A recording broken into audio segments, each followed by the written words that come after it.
इस कार्यक्रम के पुण्यार्चक हैं श्रीमती निशा, श्री राजेश भारेले, रौनक भारेले, रौली भारेले, बड़कुर, अंकुर बड़कुर, रुआंक बड़कुर, नेहरू नगर, भोपाल, मध्य प्रदेश। गुरुदेव के चरणों में बारंबार नमोस्तु करता गुरुभक्त परिवार श्री धर्मचंद्र जैन, श्रीमती गुड़माला जैन, श्री विकास जैन, श्रीमती सपना जैन, श्री विशाल जैन, श्रीमती दीपा जैन, पौत्र एवं पौत्री ख्याति जैन, दर्शित जैन, मितांश जैन, निवासी मेड़ता सिटी, राजस्थान, पुत्री एवं दामाद श्रीमती प्रिया पाटोदी, श्री संजय पाटोदी, दोहित्री एवं दोहित्र निरीक्षिका पाटोदी, तनय पाटोदी, निवासी कोटा, राजस्थान, श्री सतीश जैन, श्रीमती सुमन जैन, पुत्र एवं पुत्र वधू श्री आशीष जैन, श्रीमती सोयल जैन, पौत्री मिशिका जैन, पुत्री एवं दामाद Shri Vikas, Shrimati Neha Jain, Shri Vikas, Shrimati Swati Jain, Shri Sagar capital private limited, Pune, Maharashtra, non banking financial company, Shri Pramod Kumar Jain, Shrimati Vimla Jain, Lucknow, Shri Vinay, Shrimati Payal, Hiya, Gurgaon, Shri Ankit, Shrimati Shivani, Ridan, Shamik, Singapore, sea star international private limited, Singapore.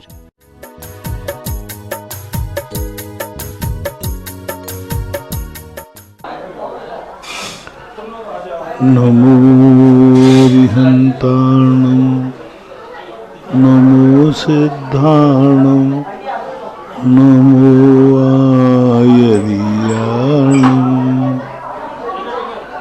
नमो वज्रायाणं, नमो लोये शवशाहूणं। पंच परमेष्टि भगवान की जय। आचार्य श्री गुरुवर कुंद कुंद महाराज की जय। आचार्य श्री गुरुवर विद्यासागर महाराज की जय। परम पूजनीय निर्यापक श्रवण मुनि श्री सुधा सागर जी महाराज की जय। क्षुल्लक श्री 105 गंभीर सागर जी महाराज की जय। सभी श्रोतागण एवं जिज्ञासु पूज्य श्री को नमोस्तु करें। श्रीमती माधुरी जैन बनगांव से पूछती हैं, नमोस्तु महाराज जी, आजकल मंदिर के शिखर पर पीतल तथा तांबे की ध्वजा लगाई जाती हैं तथा पहले कपड़े की लगती थी जो चारों तरफ लहराती थी, परंतु आज पीतल और तांबे की ध्वजा एक स्थान पर लगी रहती है। क्या पीतल तांबे की ध्वजा लगाना आगम अनुसार सही है? देखो, ध्वजाएं तो कपड़े की ही होती है, लेकिन मजबूरी में इतनी ऊंची शिखर होने लगी हैं कि बार बार शिखर की ध्वजा बदलना बहुत कठिन होता है, रिस्क भी होती है। इसलिए इन सब बातों को विचार करके तांबे के ऊपर आए हैं। एक प्रतीक के रूप में है, आगम सम्मत तो नहीं है, लेकिन रिक्स की अपेक्षा से लगाने में कोई बाधा नहीं, क्योंकि ऐसी ऊंची शिखरों पर ध्वजा, कपड़े की ध्वजा मुश्किल से 6 महीने चलती है। बार बार उसको बदलने के लिए कोई जाता नहीं, रिक्स रहती है। अतः इसके लिए यह चीज चुनी गई है, तो इसमें कोई बाधा भी नहीं है, लेकिन कपड़े की लगती है तो श्रेष्ठतम श्रेष्ठ है। डॉक्टर वंदना जैन बड़ौत यूपी से पूछती हैं, नमोस्तु महाराज जी, आपने 18 नातों की कथा के बारे में बताया था कि एक व्यक्ति मरण के बाद 1 सप्ताह बाद तक अपनी ही पत्नी के गर्भ में आ सकता है। महाराज जी, हमारी जिज्ञासा है कि वो व्यक्ति मरण के बाद उस 1 सप्ताह में कितनी बार तथा कौन कौन सी गति जा सकता है? किसी भी गति में जा सकता है, कहीं भी देवगति और नरक गति को छोड़ करके कहीं भी जन्म सकता है। अकाल मौत भी हो सकती है, और निगोद चला जाए तो 1 हफ्ते में तो कितने असंख्यातों भाव धारण कर ले। एक श्वास में 18-10 बार मरेगा। चींटी, कीड़े मकोड़े कुछ भी हो सकता है, संगी पंचेंद्रिय, बल्कि मनुष्य भी कहीं जाकर के मनुष्य भी बन सकता है। जघन उम्र मनुष्य की अंतर्मुहूर्त है, तो एक सप्ताह के अंदर तो कितने अंतर मुहूर्त हो गए, इतने भाव वो मनुष्यों के भी ले सकता है। तो जहां देव नारकियों को छोड़कर त्रियंचो मनुष्यों में कोई भी भाव, कितने भी भाव लेकर के जन्म ले सकता। शिवरात्रि संजय जैन गोटे गांव से पूछते हैं, नमोस्तु महाराज जी, मैं भोजन करते समय मन में ही नौकार मंत्र पढ़ता हूँ। पानी की हर घूंट के साथ एक एक घूंट में एक एक पद नौकार की मन में पढ़ता हूँ। पानी पीता हूँ, ऐसा करना मेरा उचित है या अनुचित? चिंतनात्मक करना, मुंह से उच्चारण नहीं करना, मन में स्मरण कर सकते।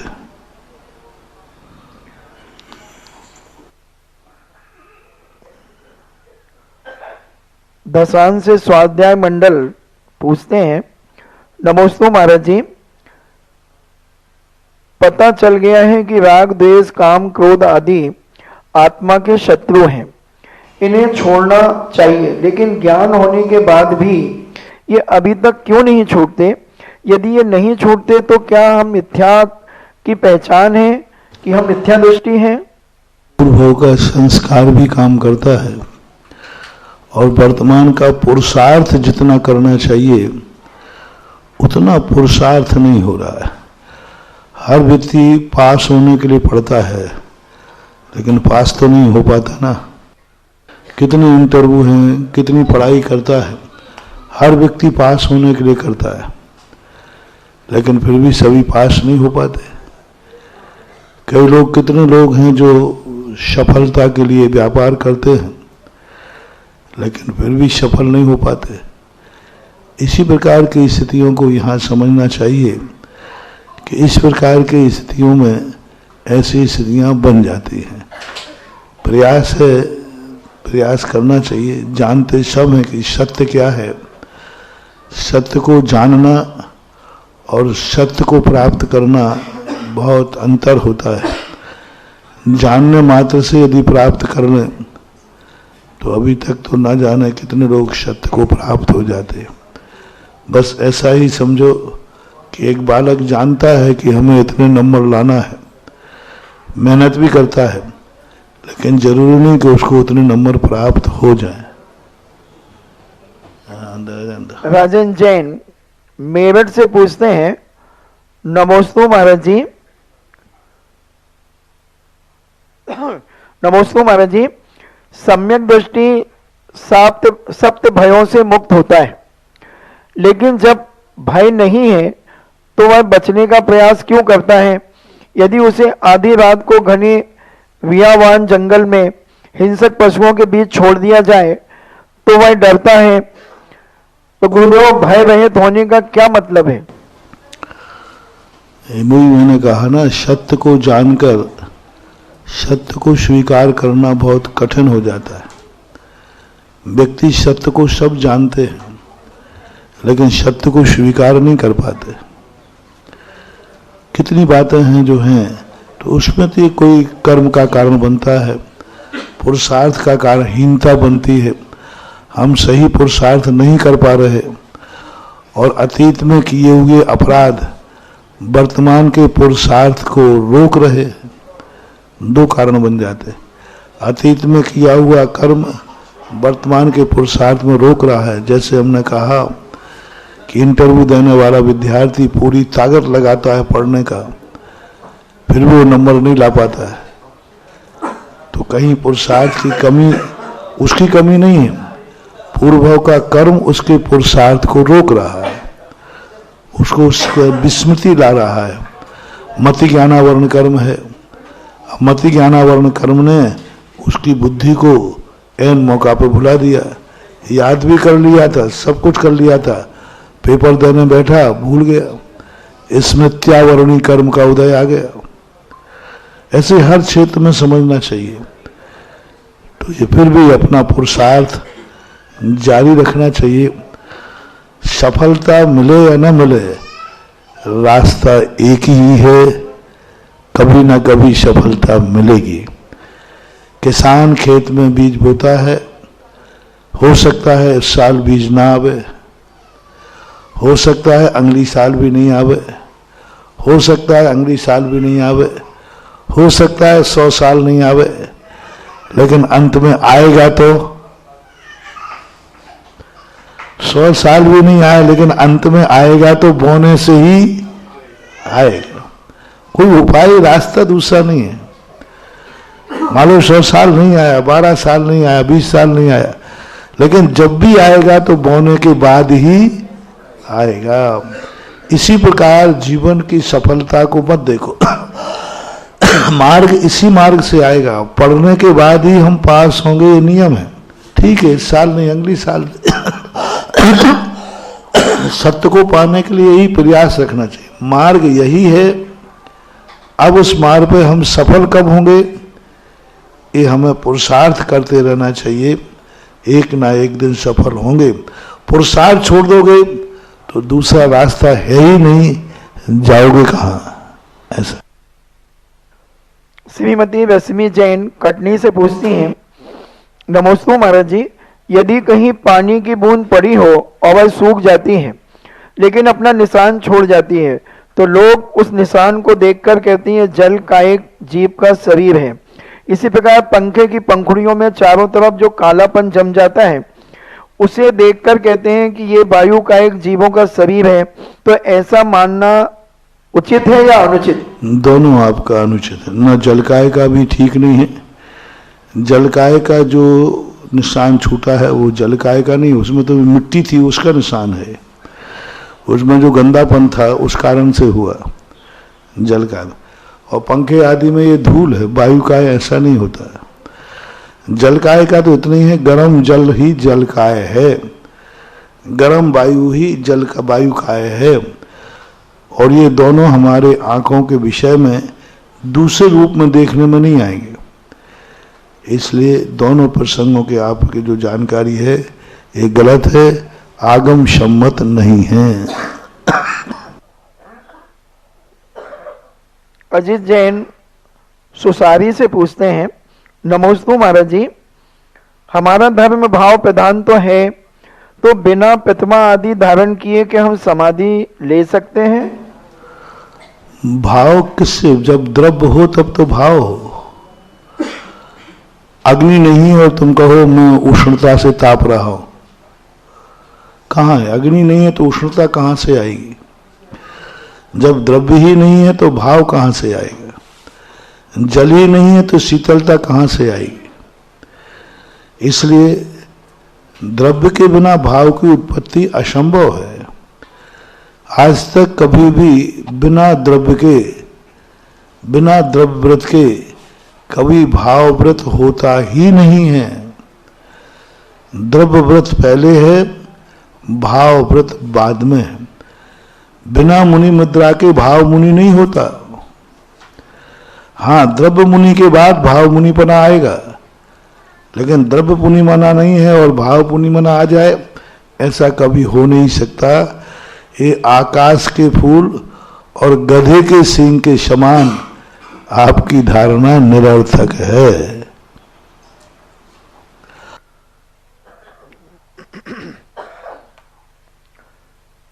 झलक जैन आगरा से पूछती हैं, नमस्ते महाराज जी, क्या पंचम काल का कोई मनुष्य विक्रिया का प्रयोग कर किसी दूसरे मनुष्य या जीव के शरीर में प्रवेश कर अपराध कर सकता है? प्रवेश करने में कोई बाधा नहीं। देवता किसी के शरीर में प्रवेश कर सकता है, लेकिन प्रवेश करने के बाद उसकी हरकतें अलौकिक होती हैं। आज जैसे लोग भूत पलित की बात करने लग जाते हैं, ये सब फ्रॉड है, गलत है। उसकी हरकतें ऐसी होंगी जो मनुष्य कर ही नहीं सकता। पहला फॉर एग्जाम्पल, उसको कमरे में बंद कर दो आप ताला लगा के, आपका ताला लगा रहेगा, वो बाहर आ जाएगा, तो समझना कि देवपुरुष का आकाश में छत से गिर जाएगा, आकाश में अटक जाएगा, नाचेगा आकाश में, जमीन पर नहीं आएगा। भगवती आराधना में ऐसा उल्लेख किया। श्री पद्म पुराण जी में पूज्यवर रविशरण महाराज ने भी देवों को परकाय प्रवेश की चर्चा की है, लेकिन उन्होंने जो घटनाएं घटी हैं वो अलौकिक हैं। आजकल का जो परकाय प्रवेश की चर्चा चलती है, ये बिल्कुल 90% डिप्रेशन है, और डिप्रेशन के कारण से ये सब होता है। और उसके रात्रि में जगने वाले स्नायु दिन में जाग जाते हैं, इसलिए इनको ऊट पटांग बातें दिखती हैं, ऐसा मानना चाहिए। प्रदीप जैन पूछते, नमोस्तु महाराज जी, बहुत लोग विरासत में मिली पैतृक मूर्खताओं को आजीवन अनजाने में संस्कार कहकर ढोते हैं, उनका महिमा मंडन भी करते हैं, जबकि उनकी मानसिक चिंतन इस सच को कभी भाप भी नहीं पाता, और इसे वो अगली पीढ़ी को भी हस्तांतरित करने में बड़प्पन समझते हैं। ऐसा क्यों करते हैं? इन्हें बहुत सारे लोग अपनी विकृतियां उसको पैतृक मानते हैं कि हमारे बाप दादा इस प्रकार से करते चले आ रहे हैं, और उनको संस्कार अपने आने वाली पीढ़ी को भी देते रहते हैं, और उसकी महिमा मंडन भी करते रहते हैं कि वो बहुत अच्छा हुआ, ऐसा हुआ, ऐसा हुआ। अब ये उनकी अज्ञानता होती है, मूर्खता कहलाती है, लोक मूर्खता कहलाती कुछ परंपराएं ऐसी हैं जो पैतृक रूप से चली आई, लेकिन विवेकपूर्ण लगा करके छोड़ देना चाहिए, क्योंकि उस समय उनकी क्या परिस्थिति रही है, उस समय वो किस परिस्थिति में जी रहे थे, उस समय की परिस्थितियों को हमें आज परंपरा नहीं बनाना चाहिए। हमेशा राजा महाराजा रहे हैं, राजा महाराजाओं के कारण कई बार पूर्वजों को कई चीज़ों का सामना करना पड़ता है, राजा के अनुकूल बोलना पड़ता है, लेकिन वह मार्ग नहीं हो जाता है। तो रूढ़ियों के लिए भी हमेशा द्रव्यच्छेद काल भाव की मर्यादा को लेकर के ही आगे बढ़ाना चाहिए, अन्यथा पूर्वजों से हुई गलती को यदि हम दोहराते रहेंगे तो उनकी तो मजबूरी थी, हमारी मूर्खता मानी जाएगी।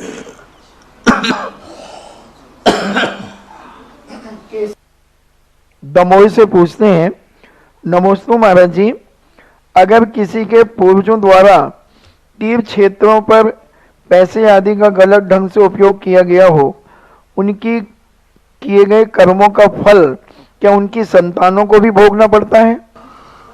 यदि संतान ने अनुमोदना की है तो भोगेगा। संतान ने अपने पिताजी के द्वारा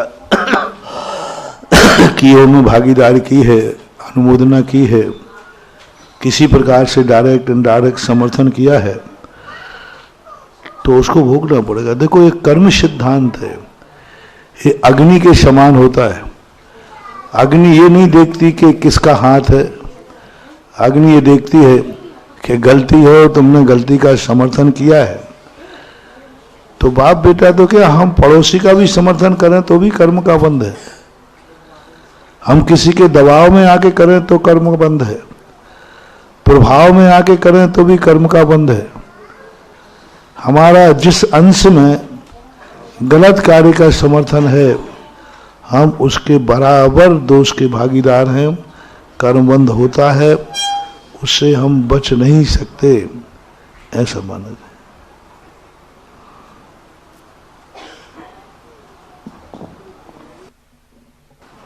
जिज्ञासा समाधान के इस लाइव सेशन में आप सभी का स्वागत है।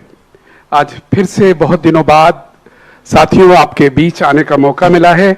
उस बहुचर्चित कार्यक्रम जिसको जिज्ञासा समाधान के नाम से हम और आप जानते हैं और जिसको पूरे विश्व में देखा जाता है, और आज की जिज्ञासाएं हम प्रारंभ करें उससे पहले बता दें, आज धुआंधार बारिश हो रही है और साथ ही में आज विहार का समय है, और विहार कानपुर से सागर की ओर जो मुख्य हाईवे है उस पर हो रहा है। और हम आज हैं, जो फर्स्ट स्टॉल पड़ता है पीएनसी समूह आगरा के द्वारा संचालित स्टॉल, उस पर हैं। और आज हमारे बीच में पीएनसी समूह का पूरी टीम यहां मौजूद है स्वागत करने के लिए, और साथ ही में पीएनसी समूह के सीएमडी खुद और हमारे लोकोदय तीर्थ क्षेत्र कमेटी के अध्यक्ष श्रीमान प्रदीप जैन जी पीएनसी। अधिक समय न लेते हुए सीधा उनके पास चलना चाहेंगे और अनुरोध करेंगे अपनी जिज्ञासा के साथ आज की इस लाइव सेशन का प्रारंभ करें। स्वागत कर सकते हैं जोरदार तालियों के साथ में।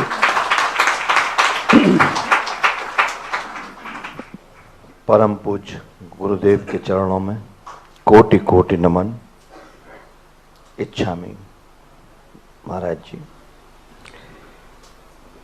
मेरा प्रश्न है गुरुदेव कि क्या इस पंचम काल में जन्म लेना भी कोई पुण्य कार्य है क्या? पंचम काल को जन्म लेना तो पुण्य का कारण नहीं कहा। स्पष्ट रूप से श्री पद्म पुराण जी में लक्ष्मण ने एक बार सौगंध कही थी कि यदि मेरे भाव ऐसे हुए हों तो मैं पंचम काल में जाके जन्म लूं। तो इससे सिद्ध है कि पंचम काल में जन्मना तो ठीक नहीं, क्योंकि मिथ्यात्व के साथ ही जन्म लेता है। लेकिन पंचम काल का जीवन पाना गलत नहीं है। जन्म पाना तो गलत है, लेकिन जीवन पाना गलत नहीं है। जैसे त्रियंश गति पाप प्रकृति है, त्रियंश आयु पुण्य प्रकृति। त्रियंश में कोई जाना नहीं चाहता, लेकिन त्रियंश में जाने के बाद त्रियंश मरना नहीं चाहता। इसी प्रकार पंचम काल में कोई जन्मना नहीं चाहता, लेकिन जन्म जाए तो फिर उसको छोड़ना भी नहीं चाहता। इसलिए जीवन रहना यहाँ पंचम काल का जीवन पुण्य के उदय से ही मिलता है। लेकिन पंचम काल में जन्म जो है यह अशुभ है और मिथ्यात्व के साथ उदय में होता है। और जो व्यक्ति अपने जीवन को संभाल लेते हैं, तत्व दृष्टि रख लेते हैं, देव साध गुरु को पहचान लेते हैं और अपने आचार और विचारों को सुधार लेते हैं, उनके लिए पंचम काल वरदान भी सिद्ध हो जाता है। कितने जीव हैं जो चौथे काल में कल्याण नहीं कर पाए, पंचकाल में कर लेते हैं। तो कई बार ठोकरें अच्छी ही बुरी ही होते हैं, ऐसी बात नहीं। कई बार ठोकरें जो हैं अच्छे अच्छे लोगों को सही रास्ता दिखा देती है। पंचम काल में जन्म लेना, आज जितनी विशुद्धि अपनी है, इतनी विशुद्धि काश चौथे काल में हो जाती तो अपना पंचम काल में जन्म नहीं होता। आज इतनी तड़फन है कि मुझे भगवान महावीर विषिमंदर भगवान का दर्शन करना है। आज इतनी तड़फन है कि मुझे छायक समय दर्शन चाहिए। आज इतनी तड़फन है कि हमें मोक्ष चाहिए। आज इतनी तड़फन है कि मैं सत्य को जानना चाहता हूं। इतनी जानने की इच्छा शायद अपन लोगों को चौथे काल में नहीं हुई। आज पंचम काल में कितनी जिज्ञासा है, सब तरफ जिज्ञासा है। तो ये अपना पुरुषार्थ है। तो पुरुषार्थ के माध्यम से हम इसे शुभ बना सकते हैं। जन्म की अपेक्षा तो मिथ्यात्व ही कहा गया। मैं आदरणीय प्रदीप भाई साहब, मैं आपके प्रश्न को दोबारा पूछ रहा हूँ आप ही के। महाराज जी, क्या यह हमारा पुण्य है कि हम उस युग में जन्मे हैं जिस युग में हमने आचार्य विद्यासागर को देखा है? ये तो पुण्य है, महान पुण्य है। जन्म लेना ही पुण्य नहीं है, लेकिन जीवन तो पुण्यमय है। आज आचार्य श्री का पाना, एक आचार्य जैसे युग के जीवन में अपनी जिंदगी जीना, श्रमणचर्या कैसी होती है, इस चर्या को आंखों से देखने का मौका मिलना, ये अपने आप में बहुत बड़ा पुण्य होता है। शातिशा पुण्य कहलाता है। अपन ने देव को पहचान लिया ऐसी अंधेरी रात में, गुरु को पहचान लिया ऐसी अंधेरी रात में, शास्त्रों को पढ़ रहे हैं ऐसी अंधेरी रात में, तो इससे बड़ा पुण्य और इस पंचम काल में दूसरा नहीं हो सकता है। इसलिए जीवन पुण्यदायी हम बना सकते हैं। एक सबसे बड़ी कला ऐसे जीव के लिए शास्त्रों में लिखा है, चौथे काल में जिन परिणामों से कर्मों की निर्जरा करोड़ों सालों में होती है, यदि वही परिणाम पंचम काल का जीव कर ले तो उतने कर्मों की निर्जरा 1 साल में करेगा। उधर 1 करोड़ और यहाँ 1 साल में जो परिणामों से चौथे काल का जीव पुण्यबंध करता है करोड़ों सालों में, पंचम काल का जीव वह 1 वर्ष में उसी पुण्य का भागीदार होता है। पंचकल्याणक सौधर्मंद अपने जीवन में असंख्यात मनाता है और पंचम काल का जीव एक मूर्ति का पंचना करता है, असंख्यात पंचगणों से ज्यादा श्रेष्ठ माना गया, क्योंकि ये श्रद्धा है, वो तो नियोग है। तो यदि अपन चाहें तो पंचम काल को चमत्कारी बना सकते हैं, बना रहे हैं। अपन सब लोग जो इतना तत्व को निकट हैं, तो ये पंचम काल को चमत्कारी बना रहे हैं। माटी से लोहे से सोना बना रहे हैं, मिथ्यात्व के साथ जन्मे, सम्यक के साथ मरेंगे, इससे बड़ा और क्या चमत्कार चाहिए। मिथ्यात्व के साथ जन्मे, पाप कर्म के उदय के साथ मरे। बस अपना पुरुषार्थ एक ही है कि मिथ्यात्व के साथ भली जन्म हुआ, इसका कोई गम नहीं है, मरण सम्यक के साथ होना चाहिए, ये हमारी सफलता है। और एक और सौदरम इंद्र वाली बात जो पंच कल्याणक की बताई कि वो नियोग से कर रहा है, पंच कल्याणक नियोग से सौदरम इंद्र आके कर रहा है, और यहाँ पर आप अपने पुरुषार्थ से कर रहे हैं, अंदर से कर रहे हैं, भक्ति से कर रहे हैं, ये बहुत बड़ी बात है, इसका पुण्य ज्यादा है। ओहो, चलिए जरा तालियां बजा दीजिएगा, बड़ा सुंदर प्रश्न है। लोग स्वर्गों में अभिषेक करते हैं नियोग से, यहाँ हमारा भक्त मंडल नियोग से नहीं जा रहा है, पुरुषार्थ से जा रहा है। तो इस पंचम काल में साथियों हम मिथ्यात्व में आते हैं, लेकिन सम्यक में जाने की पूरी व्यवस्था बनाई है जो आचार्य विद्यासागर जी महाराज ने की, और साथ में ऐसे महान निर्यापक संत मुनि श्री सुधा सागर जी महाराज कर रहे हैं। मित्रों, जैसा आप सबको पता है, पूरे देश से आचार्य श्री का संघ इस वक्त कुंडलपुर की ओर बढ़ता चला जा रहा है, और आज पूज्यवर के भी कदम कुंडलपुर की ओर हैं, बड़े बाबा की ओर हैं। मानो पूछना चाहते हो बड़े बाबा से कि मेरे छोटे बाबा कहाँ हैं, मानो पूछना चाहते हैं बड़े बाबा से, यही तो छोड़कर गए थे, उनका सिंहासन खाली क्यों है। बहुत सारे प्रश्न कुंडलपुर में सुलझेंगे, लेकिन हम अपने जिज्ञासाओं को यहाँ पर गुरुवर के आगे सुलझा रहे हैं। साथियों, एक और हस्ती आज यहाँ के लोग बहुत सारे आए हुए हैं, मैं थोड़े अतिथियों को पहले ले रहा हूं, आपको भी मौका लूंगा।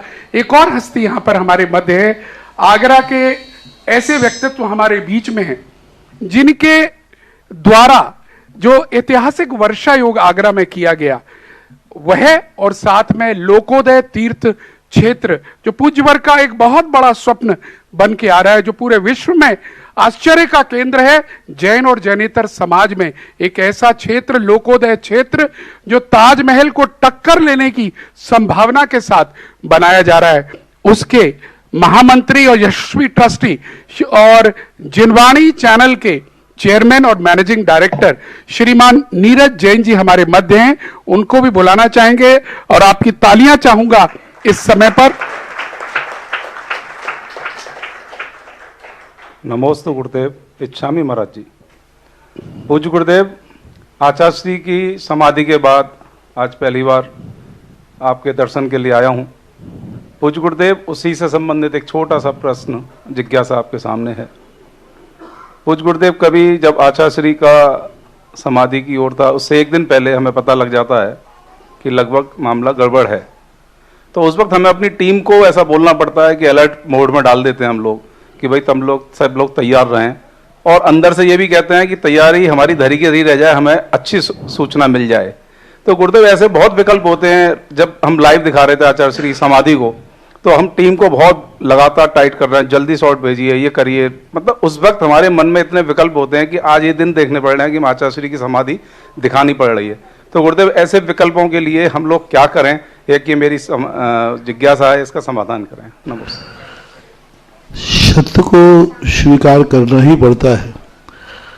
हमने कहा ना, यही देखना है सबसे बड़ा कि जाने वाला व्यक्ति यदि बहुत अच्छी तरह जा रहा है तो हमें विदा करने में ही समझदारी होती। बस विदा किस रूप में कर रहे हैं, वो जा किस रूप में रहा है, यह सबसे बड़ा विचार नहीं। साधु संयम के साथ जा रहा है, साधु धर्म के साथ जा रहा है, साधु रत्नत्रय के साथ जा रहा है, साधु अपने चैतन्य स्वरूप के साथ जा रहा है। अब ऐसे जाने वाले को तो जाने के समय हमारे लिए खुशी ही होना चाहिए। माँ दुख इसलिए होता है, उसके जाने की दुख नहीं होता, उस व्यक्तित्व से जो हमारे ऊपर उपकार हो रहे थे उन उपकारों के अभाव के कारण अपन को दुख होता है। जब ऋषभ देव को मोक्ष हुआ तो वृषभसेन गणधर विचलित हो गए और भरत चक्रवर्ती विचलित हो गए। तो लोगों ने कहा कि भगवान को मोक्ष हुआ है, सबकी खुशी की बात, दिवाली मनाओ, दिवाली मनाओ। तो बोले दिवाली तो मना ही रहा हूं, पर रोते हुए दिवाली क्यों मना रहे हो? बोले इसलिए मना रहा हूं, उनका तो मोक्ष हुआ, लेकिन उनके मोक्ष के बाद अब हमारा क्या होगा, उस कारण से व्यक्ति के मन में विकल्प आता है, क्षणिक राग जागता है। हम लोगों को भी जागता है। मान लो आज आचार्य श्री का एकदम 3:50 पे समाचार आए तो एक खुशी थी, हम लोग निश्चिंत थे। तुम लोगों को सबको मालूम है, कोई कहीं आता था, भाई आचार्य के पास जाओ, लेना एक ना देना, तो 2 शब्दों में आपकी माथा फोड़ी खत्म। महाराज जी यहाँ तो आचार्य के पास जाओ, और उनके पास संदेशा आ जाता था।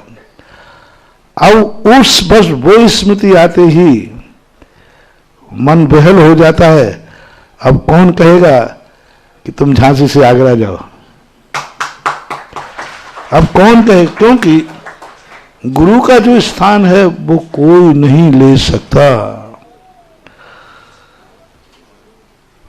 पद बदलते रहेंगे, पद बदलते रहेंगे, लेकिन बाप बेटे का जो संबंध होता है वो चाचा कभी नहीं ले सकता। जय हो। बाप बेटे का जो संबंध होता है, कुटुंब में और लोग भी हैं, चाचा है, फूफा है, मौसा है, सब, लेकिन पिता का स्थान, ऐसा ही जो गुरु का स्थान होता है वो गुरु का स्थान कोई नहीं ले सकता। वो गुरु में जो आत्मीयता होती है,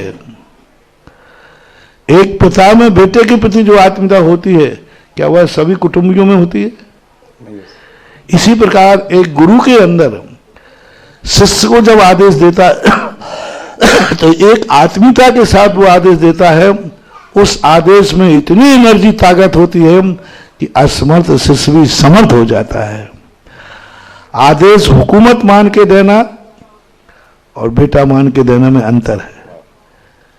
आप लोग 2 को आदेश देते हैं, नौकरों को भी आप आदेश देते हैं और बेटे को भी देते हैं, दोनों में बहुत अंतर। नौकर को जब आदेश देते हो, हुकूमत मान के देते हो, मैं तेरा मालिक हूं, और बेटे को जब आदेश देते हो, ये मेरा अंश है, मेरा वंश है। हाँ, बल्कि शक्ति के साथ देते हो।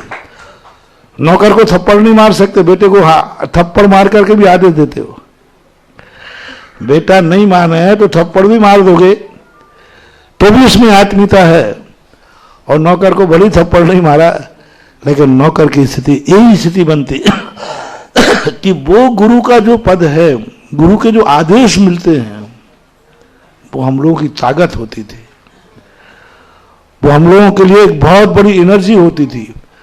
गुरु के मुखले हुए वचन मंत्र होते थे, और उन मंत्रों को हम लोग सिद्ध करते थे, और वो स्थान तो दूसरा तो नहीं पा सकता। गुरु दूसरा नहीं बन सकता। बाप का परिवर्तन नहीं हो सकता, इसी प्रकार गुरु का परिवर्तन नहीं हो सकता। उस स्थान को कोई ले नहीं सकता, कोई ले नहीं। सत्ताएं बदलती हैं पद बदलते हैं, बदलेंगे, बदल जाते हैं, लेकिन गुरुत्वपने का जो रूप बनता है वो तो गुरु ही होता है। उस कारण से मन में एक बहलता आ जाती है और एक परिणाम आता है। बाकी गुरु की तरफ जब देखते हैं तो यही लगता है, धन्य है गुरु, तुम एक संसार सागर पार करके उस तरफ बैठे हो, ऐसा माना। नमोस्तु गुरुदेव, नमोस्तु। मेरे ख्याल से बहुत बड़ा संदेश पूज्यवर ने यहाँ पर दिया है। पद तो बदलते रहेंगे, लेकिन गुरु नहीं बदल सकता। वो गुरु तो एक ही रहेगा, बाप एक ही रहेगा। महाराज जी, जो नीरज जी एक और बात नहीं पूछे, मैं उनकी तरफ से पूछ रहा हूं। जिस दिन पूज्य आचार्य श्री ने इतनी सुंदर यम संलेखना पूर्वक समाधि ली, उस वक्त इनकी जैसा भी कह रहे थे कि पूरी टीम वहां पर थी। इनकी भावना थी कि मैंने जिनवाणी चैनल किस लिए रखा है, क्योंकि ये जो जिनवाणी चैनल है, इनके पास बहुत सारे अलग न्यूज चैनल्स हैं, लेकिन जिनवाणी चैनल को कमाई का साधन कभी भी इन्होंने नहीं माना है। और जब इतना बड़ा दृश्य दुनिया देख सकती थी, इनके मन में क्षोभ है। प्रदीप जी को फोन करके रोते हुए बोल रहे थे, आज मैं मजबूर हूं, मेरी इतना बड़ा टीम वहां बैठी है, लेकिन मैं वह दृश्य जिससे जने कितनों में वैराग्य आ जाता, वो दृश्य मैं लाइव नहीं दिखा पा रहा हूं। ये इनके मन का क्षोभ है। इन्हें आप संबोधन करिए। क्या है, परिचर्या करना बहुत बड़ा सबका काम नहीं है। समाधि के समय 48 साधुओं की व्यवस्था बनाई गई। 12 साल पहले निर्यापक सुनना पड़ता है, और समाधि तो ऐसे डिंडोरा पीट के होती है कि देवता भी उसे देखने आते हैं। देवता देखने आते हैं समाधि को। दूर दूर से आचार्य महाराज लोग समाधि को देखने आते हैं। समाधि के समाज देखने के लिए पूज्यवर शांति सागर महाराज ने शिखर जी की यात्रा में परिवर्तन कर दिया था। बोले सम्मेद शिखर की यात्रा से ज्यादा महत्वपूर्ण संलेखनाधारी छपक को देखना होता है। अब ये सारी व्यवस्थाएं जो परिचर्या में वहां रहते हैं, उनका विवेक होना चाहिए। उनका विवेक, उनको किस ढंग से डील करना। महोत्सव छोटे भी होते हैं, बड़े भी होते हैं। सफलता महोत्सव से नहीं होती है। जो आयोजन करते हैं, व्यवस्थापक होते हैं, सफलता उनके ऊपर आधारित है। आयोजन तो सभी होते ही रहते हैं, लेकिन आपने कहा वो आयोजन वहाँ सफल हुआ, क्यों हुआ? क्योंकि वहाँ के व्यवस्थापक थे। व्यवस्थापक यदि चाहे तो हर ऐसी चीज बना सकते हैं कि आज जो सभी लोगों को वेदना है कि हम अपने अंतिम गुरु को जाते हुए अंतिम दशा को नहीं देख पाए, अब वो दिखाने की स्थितियाँ, परिस्थितियाँ वहाँ रहने वाले लोगों के ऊपर विवेक पे आधारित है कि वो कितना विवेक रख पाए, कितना नहीं रख पाए, क्योंकि लोगों को वेदना तो है। जिन लोगों के नियम थे कि आज साल में तो 2 बार, 4 बार, 1 बार गुरु का दर्शन करें, वे भक्त तो चाहते थे कि एक बार अंतिम दर्शन भी हो जाए। अब ये परिस्थितियाँ रह गई हैं, इतिहास बन के रह गया है। अब उस संबंध में कहाँ क्या रहा है, ये समालोचना, आलोचना अब कोई हाथ में रहा नहीं है। बस यही है कि आगे और अच्छे हों, बढ़िया हों, यही भावना होना।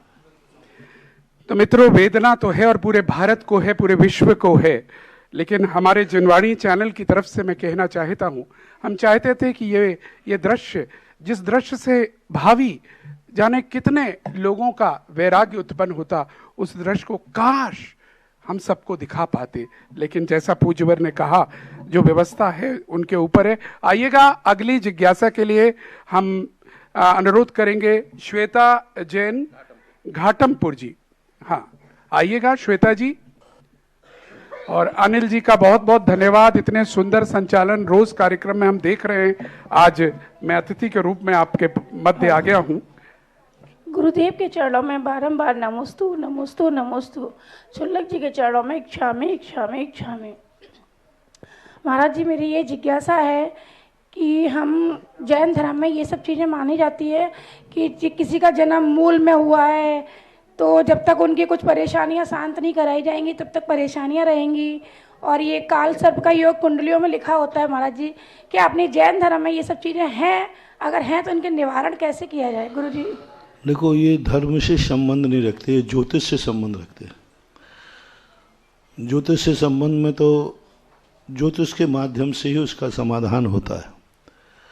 और हमारे यहाँ सबसे बड़ी चीज़ है कि पुण्य की हीनता से, जैसे अभी हमने कहा ना, जन्म मिथ्यात्व के साथ हुआ है, लेकिन हम पुरुषार्थ करें तो मरण सम्यक के साथ हो सकता है, जीवन भी सम्यक के साथ।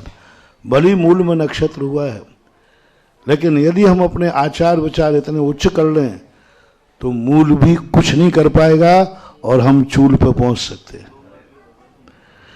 जब कोई अशुभ कर्म का उदय चलता है किसी का, तो उसको ज्यादा शुभ होना पड़ेगा। अब वो ये ना समझे कि मैं इतना तो धर्म कर रहा हूं फिर भी सफल नहीं हो रहे, इतना नहीं करते तो इतने भी सफल नहीं होते। कोई विद्यार्थी ये करे कि मैंने इतना सबको कर रहा हूं फिर भी मैं पास नहीं हो रहा हूं। अरे भाई नहीं, इतना नहीं करते तो 33 नंबर पहले 30 नंबर भी नहीं आने वाले थे। तो हमें ये सोचते हैं कि हम पूरी सफलता प्राप्त क्यों नहीं कर रहे। हमें ये सोचना चाहिए जितनी मिल रही है वो भी हमारे धर्म का परिणाम है। तो ऐसे समय पर धार्मिक रूप लेना चाहिए, और धर्म के रूप में वक्तांबर है, नमोकार मंत्र है। वैसे काल सर्प में हमने सबसे बढ़िया कहा कि इस प्रकार के युग में सबसे बढ़िया पारसनाथ भगवान है, उनका रवि व्रत करो, पारसनाथ का जाप करो, पारसनाथ की पूजा करो, सारे काल माल नाग सब चरणों में आके नतमस्तक हो जाएंगे।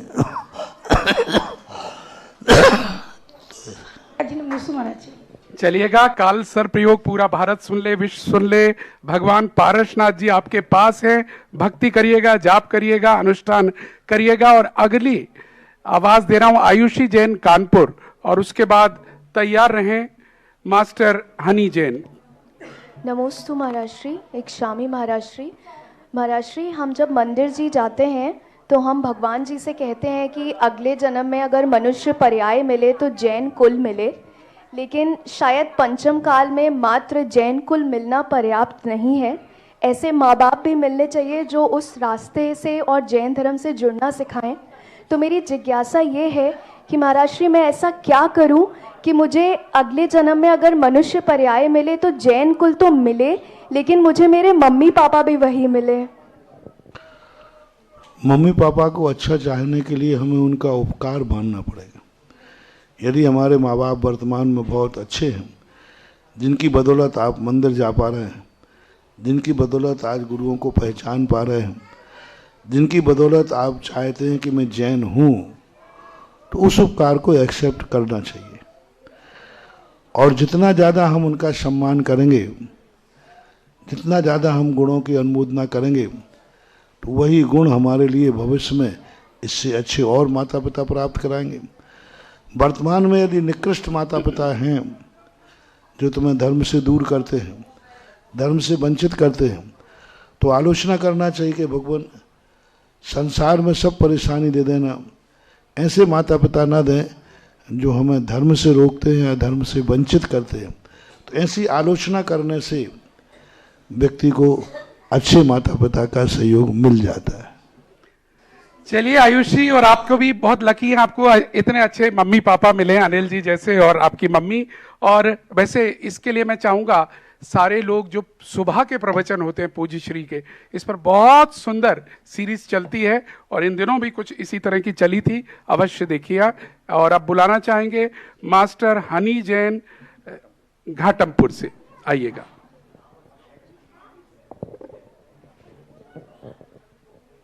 महाराज जी के चरणों में नमोस्तु नमोस्तु नमोस्तु। सुलभ जी के चरणों में इच्छामी इच्छामी इच्छामी। महाराज जी, मेरी यह जिज्ञासा है कि परिक्रमा 3 ही क्यों लगाई जाती हैं, और अगर जाप लगाते समय शुरुआत में हम लोग सम्यक दर्शन, सम्यक ज्ञान, सम्यक चार बोलना भूल जाते हैं, तो क्या जाप शुरू से लगानी चाहिए? परिक्रमा 3 लगाने का अर्थ ही है कि हमारे इस 3 लोक में जो कुछ भी है सब आप है। जिनकी परिक्रमा लगाते हैं उनको पूर्ण समर्पण की भाषा दी जाती है। 3 लोक में सर्वश्रेष्ठ आप हैं, आपके लिए हम समर्पित हैं, और आप 3 लोक के नाथ हैं। आपसे बड़ा 3 लोक में कोई नहीं है, एक बात। तीसरी बात है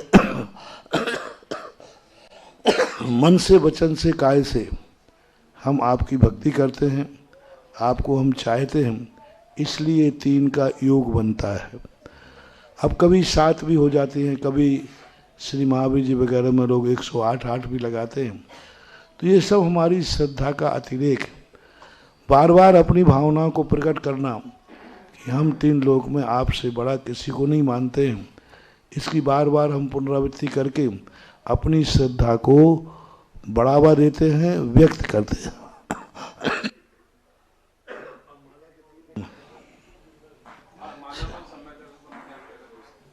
अंत में जो तीन मोती होते हुए 108 से अलग होते हैं।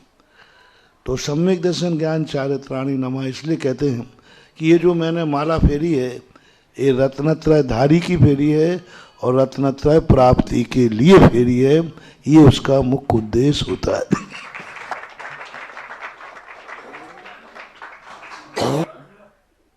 और अगली जिज्ञासा के लिए कुमारी आस्था जैन घाटमपुर तैयार हो जाए। उससे पहले मेरी एक जिज्ञासा है पूज्यवर, मैं भी स्वयं भी एक जिज्ञासा पूछना चाहूंगा। पूज्यवर, आजकल एक वीडियो चल रहा है, वायरल हो रहा है, और उसमें बताया गया है कि हम जब पूजा करते हैं उस वक्त सर ढक लेते हैं, तो ऐसा आगम में कहीं उल्लेख नहीं मिलता है, ऐसा उसमें बताया है। और 2-3 अलग अलग विद्वानों और साधु साध्वियों की चल रही है, और सिर्फ मुकुट का उल्लेख मिलता है लेकिन सर ढकने का उल्लेख नहीं मिलता। ये व्यवस्था 15-20 सालों में ही लोगों ने चलाई है, ऐसा उसमें बताया जा रहा है। सर उघाड़ने का उल्लेख भी तो नहीं मिलता। हाँ, क्या बात हो गई। हमारे आचार्य जी ने एक बार कहा कि मुनिराजों को मौन रखना चाहिए, कहाँ लिखा है? तो मुनिराजों को बोलना चाहिए, ये कहाँ लिखा है? तो कुछ चीजें ये नैतिक व्यवहार की होती हैं। आपने देखा पहले राजा महाराजाओं के पास जाते तो सिर ढक के जाते थे जी। ये रिस्पेक्ट है, सम्मान है। सिर को ढकना एक अपने आप में लोक सम्मान की दृष्टि से माना जाता है। और धोती दुपट्टा पहन करके उत्तरी से अपने सिर को ढकना, पहले राजा महाराजा लोग मुकुट ही ऐसा पहनते थे कि सिर ढका हुआ रहता था। आज जो मुकुट तुम पहन रहे हो तो कट मुकुट है, अशुभ है, ये मुकुट नहीं है। मुकुट वो होता है जो चारों तरफ से ऊपर से सिर को, आगे मुकुट और पीछे जो मुकुट होता है वो मुकुट वास्तविक मुकुट कहलाता है। आजकल तो हर चीज़ का अब कट सिस्टम चल गया ना, छोटा रूप। पहले गेट लगाते थे तुम लोग, पूरा बल्ली लगती थी, फिर वो कुछ बंधन वाला बांधते थे, वो शुभ होता था। अब आज तो आज चिंदी लटका देते वो 2 ऐसे लटकते रहते हैं, है ना, अरे ऊपर यूं करके। तो अब ये सब रेडीमेड सिस्टम है। मुकुट यदि पूर्ण मुकुट पहने हुए हो तो फिर से ढकने का जवाब सवाल ही नहीं है। लेकिन अधूरा मुकुट पहने हो तो उसकी पूर्ति सिर ढकने से करना चाहिए। नकल करो तो फिर पूरी करो। तो ये भी तो है कि मुकुट कैसा होना चाहिए। मुकुट को तो एक्सेप्ट कर लिया ना, हाँ, कराओ। पर मुकुट कैसा होना चाहिए? मुकुट की परिभाषा देखो, जिसके मध्य में शिखर हो, आगे उसका मुकुट भाग हो, पीछे मुकुट भाग हो, उसको बोलते मुकुट। इतने से मुकुट बना करके ये विश्व सुंदरी को बांधते ना तुम लोग, मानते ना, ये तो इतना बिल्कुल महाराज जी, वो देखते थे। तो ये मुकुट बांधना ये तो फैशन की बात हो गई।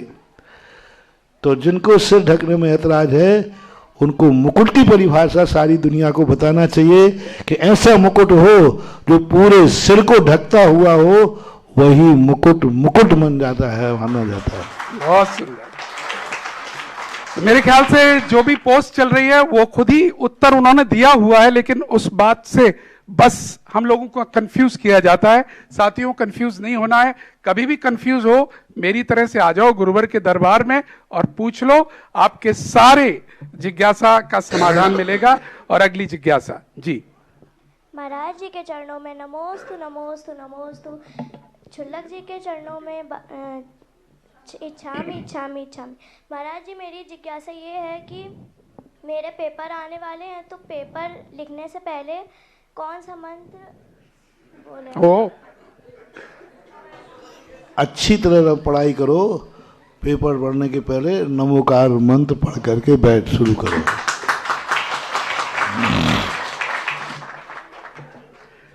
तो मेहनत से जी मत चुराना, महाराज जी कह रहे हैं। उसके बाद मंत्र जपना, देखो कितना बढ़िया काम होगा आपका। और अंश जैन तैयार आ जाएं। और इसके बाद तैयार रहें कुमारी भाविका जैन। गुरुवर के चरणों में नमोस्तु नमोस्तु नमोस्तु। शुल्लक जी के चरणों में इच्छामि इच्छामि इच्छामि। गुरुवर, मेरी ये जिज्ञासा है कि दिगंबर जैन के भगवानों की आंखें बंद तथा श्रीरामबर जैन के भगवानों की आंखें खुली क्यों रहती हैं और ये सजाए क्यों जाते हैं? ये मान्यताएं अपनी अपनी मान्यताएं हैं, उनको वो इसी स्वरूप में मानते हैं। अब उनकी मान्यताओं पर तो अपन कुछ बोल नहीं सकते।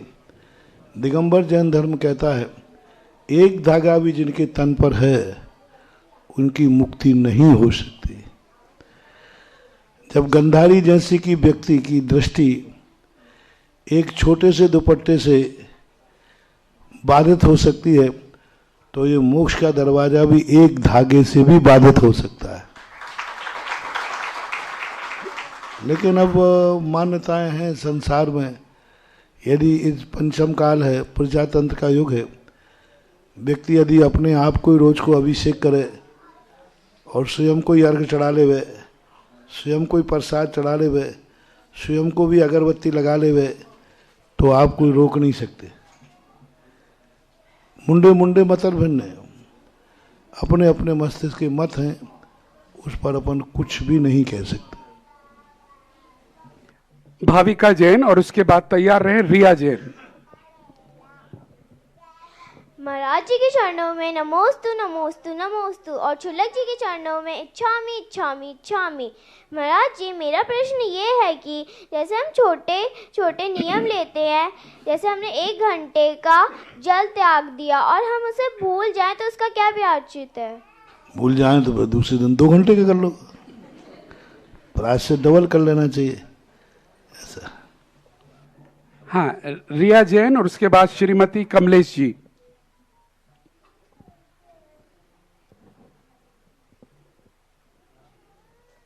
नमोस्तु गुरुदेव। इच्छामि महाराज श्री। महाराज श्री, मेरी जिज्ञासा है कि यदि कोई श्रावक भक्ति भाव से अपने हाथ पे या शरीर के किसी भाग पर महाराज श्री का या भगवान का चित्र बनवाता है तो क्या वह सही है? अब इसके संबंध में आजकल टीटू बनाने की परंपराएं चल रही हैं। अब शास्त्रीय प्रमाण तो इस संबंध में कुछ है नहीं। अब वर्तमान का फैशन शो है, बना देते हैं तो अब फोटो भी रखते ही हैं, आप मोबाइल भी फोटो रखते हैं, जेब में भी फोटो रखते हैं। तो अब ये सामान्य इसका हम सर्वथा निषेध भी नहीं कर सकते, समर्थ भी नहीं कर सकते। सामने एक लड़का खड़ा है टीकमगढ़ का, वो अपने हाथ में आचार्य श्री का फोटो बना के रखे हुए है और बड़े गर्व से दिखाता है, देखो। और आपका भी है महाराज जी, बता रहा है वो। चलिए, महाराज जी पूरी तरह से फुल्ली इन्फॉर्म रहते हैं, मुझे भी आश्चर्य होता है, टैटू उन्होंने पूरा बोला, सो नाइस। चलिए, और कमलेश जी आइए।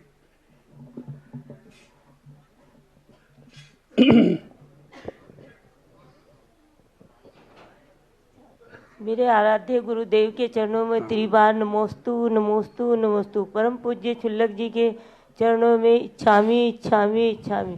हे गुरुवर, मेरी एक जिज्ञासा है कि भरत चक्रवर्ती के जो 923 पुत्र हुए थे वो निगोद से आए थे और वो निगोद से आने के बाद भी उसी भव से मोक्ष गए, तो उन्होंने ऐसा कौन सा पुण्य कर्म किया था कि जो उसी भव से मोक्ष हुआ उनको? सबसे बड़ी बात है कि उन्होंने कोई पाप नहीं किया था। अब जब पाप ही नहीं किया है तो पुण्य की जरूरत ही नहीं है, वो गंदे हुए ही नहीं तो नहाने की जरूरत नहीं। किसी प्रकार का उन्होंने पाप राग द्वेष संबंध किसी से जोड़े नहीं और निमित्त मिल गया। निमित्त मिलते ही पूर्व भर का कोई अशुभ कर्म ज़्यादा था नहीं तो अंतराय पड़ा नहीं, थोड़ा निमित्त मिलते ही उन्होंने कल्याण कर लिया, यही मूल कारण है उसका। चलिए, अगली जिज्ञासा के लिए बुला रहा हूं टीकमगढ़ से श्री नितिन जी गढ़ैया आ जाए। तड़ैया, सॉरी नाम में गलत पड़ गया। नितिन जी पूरी लड़ैया भी कह दो तो चलेगा। और नितिन जी पूरी टीम के साथ बड़े जोश के साथ लगे और इनकी एक ही भावना है, कल भी हम सुन रहे थे कि पूज्यवर हमारी ओर चलना है, वहीं जा रहे हैं, चिंता मत करिए। चलिए नितिन जी। महाराज श्री के श्री चरणों में नमोस्तु नमोस्तु नमोस्तु।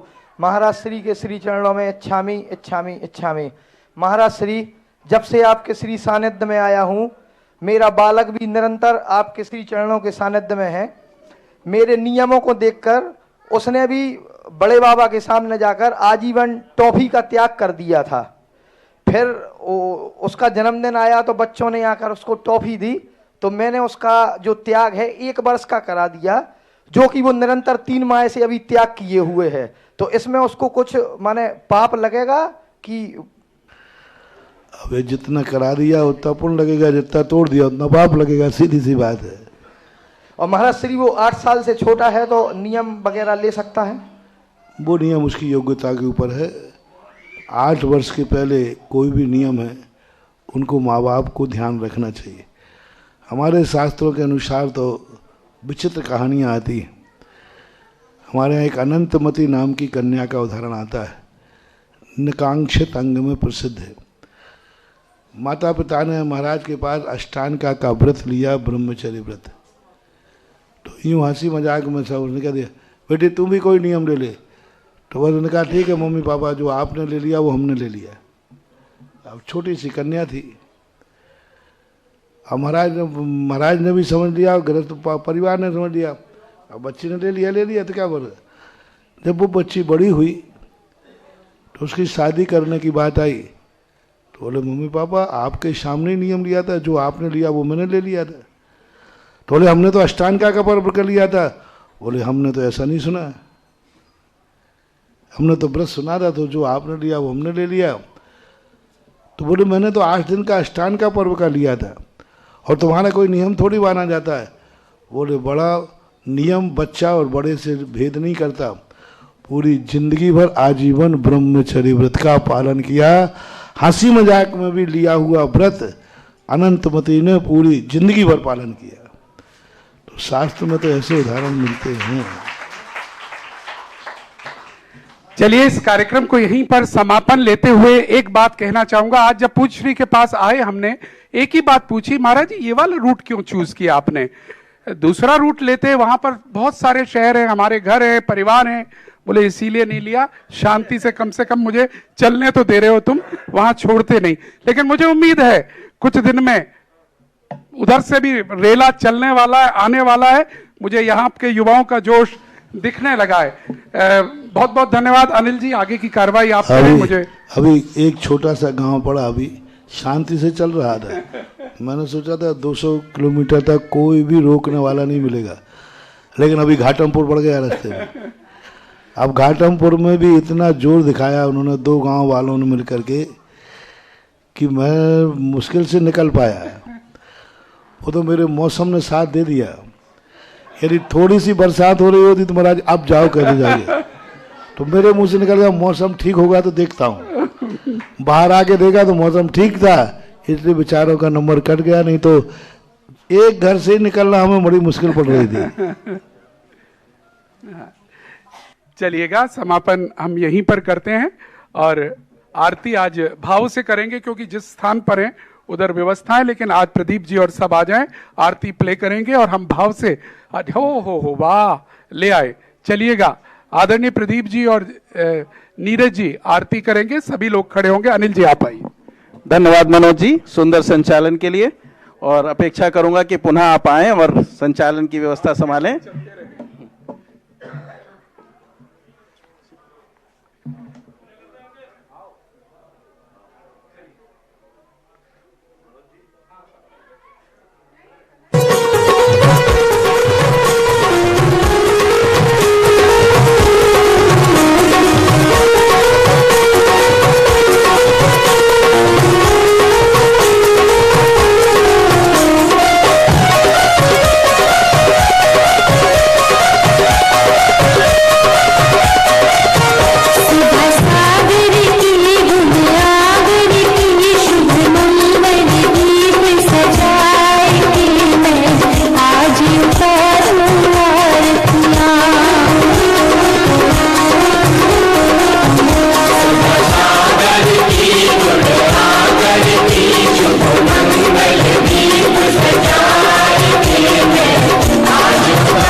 इस कार्यक्रम के पुण्यार्चक थे श्रीमती निशा, श्री राजेश भारेले, रौनक भारेले, रौली भारेले, बड़कुर, अंकुर बड़कुर, रुआंक बड़कुर, नेहरू नगर, भोपाल, मध्य प्रदेश। गुरुदेव के चरणों में बारंबार नमोस्तु करता गुरुभक्त परिवार श्री धर्मचंद्र जैन, श्रीमती गुड़माला जैन, श्री विकास जैन, श्रीमती सपना जैन, श्री विशाल जैन, श्रीमती दीपा जैन, पौत्र एवं पौत्री ख्याति जैन, दर्शित जैन, मितांश जैन, निवासी मेड़ता सिटी, राजस्थान।